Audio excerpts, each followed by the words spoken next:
All right, guys. So this is really fun and also hilarious. Doug Burgum, who has been, out and about as a surrogate for Trump. Remember, he ran against Trump, but then when he realized he got like negative 12% in the race, and he had the most embarrassing debate performance anyone's ever seen ever, and he got destroyed in a back and forth with Crystal.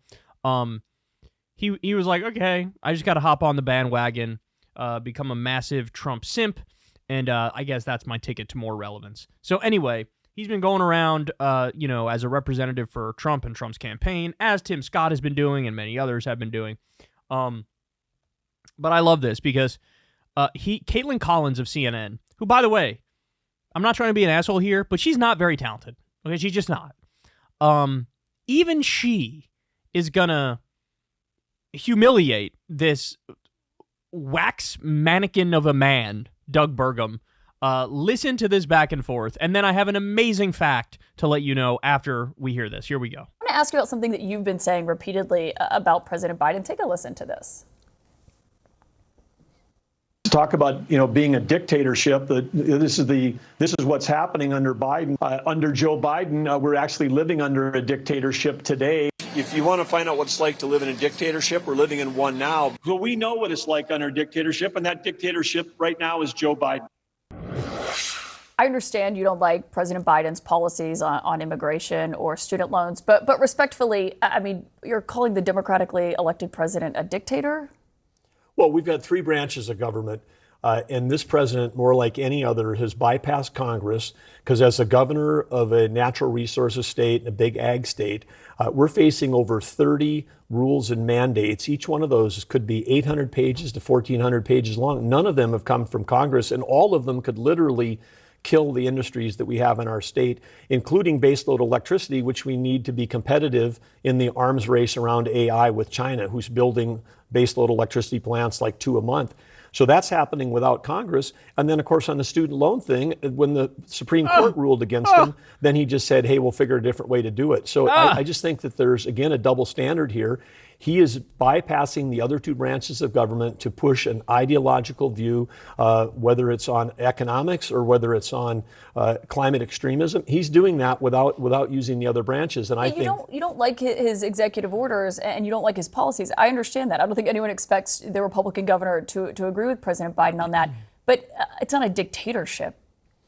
Well, I think, again, part of where this word has come from has been a nonstop media attack on President Trump, saying that he might use executive orders when he takes office. And was trying to make the point here that under this current administration, most of the changes that are driving inflation in our country, the stuff he's not doing on the border, which he could be doing with executive orders. I mean, the open borders and the inflation are things that he's doing by himself alone, ignoring the other branches of government. Well, I counted. Trump signed 220 executive orders when he was in office. President Biden so far has only signed 139, the same time span. And on executive action on immigration, it was Speaker Mike Johnson who was calling on President Biden to take executive action, saying it wasn't Congress's responsibility, it was his.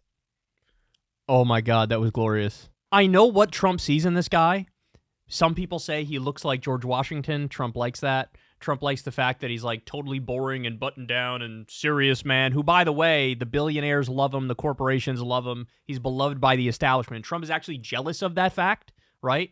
So he looks like George Washington. He has zero personality. He's got that like fake professionalism thing, and he's loved by the moneyed interests. That's what Trump sees in this guy.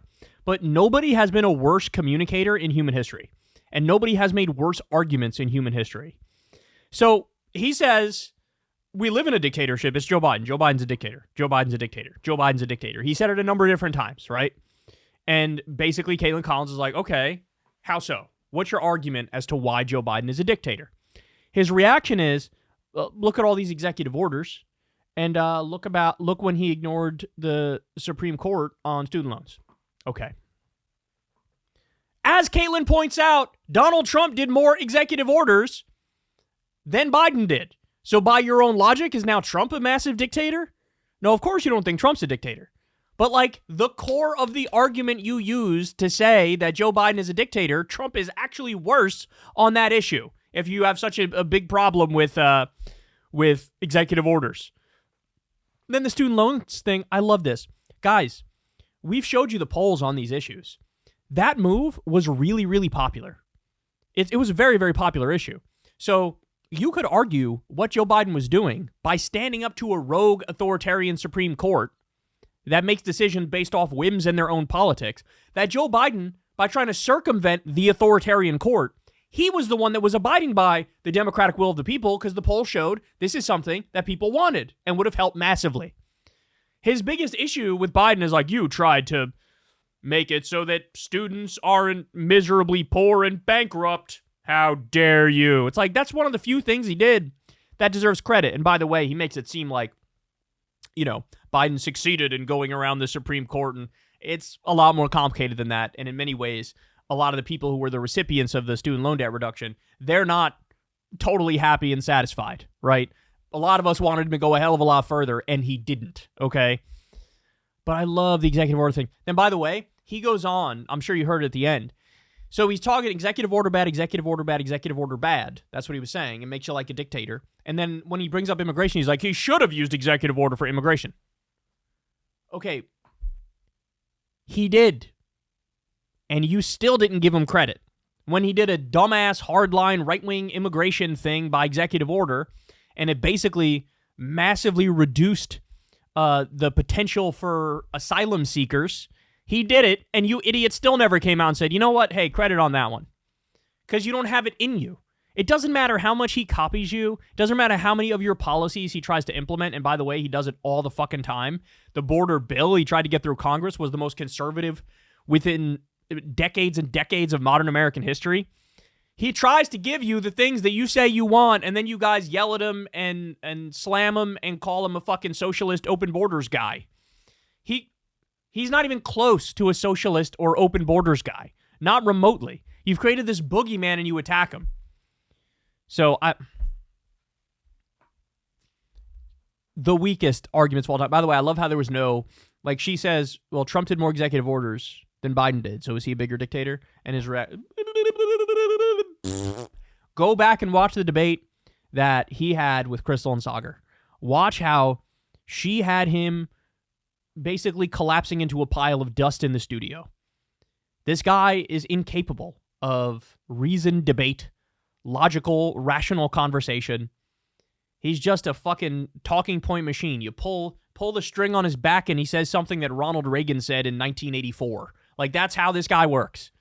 And the final point I'll make here for you is he's now allegedly a favorite for VP pick for Trump.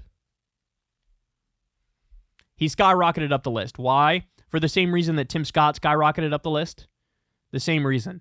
He's getting a tremendous amount of billionaire money and corporate money. He's a total fucking suck up. He tongue bathes Trump on a regular basis, coddles his ball sack, powders his booty. He does, like, he's dotting the I's and crossing the T's. And like I said, he's got that boring thing about him, which Trump likes. This guy will never outshine Trump. He attracts all the big money, and he looks like George Washington. And you know Trump is all about the straight out of central casting. Guy looks straight out of central casting. So Crystal was telling me this is who she thinks he's going to pick. Doug Burgum.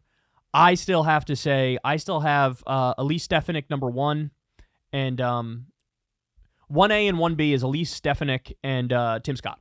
Those are my two. And the Tim Scott one I say because there was similar articles about him recently about how he's raised so much money from billionaires and he's raised so much money from corporations and he's been doing all these events for Trump. And so, he's got the identity factor, which Trump will like. He'll be like, see, I'm not racist. Look, I picked him for my VP.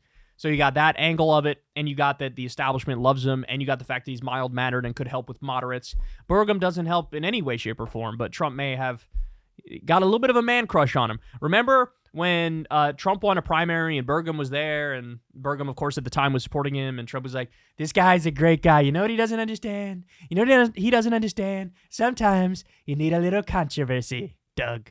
You need a little controversy, but he's so buttoned down, he never has any controversy, folks. And he likes that about him. No drama, Burgum. But the thing is, he gets rocked every time he tries to debate anything political because he's a fucking idiot.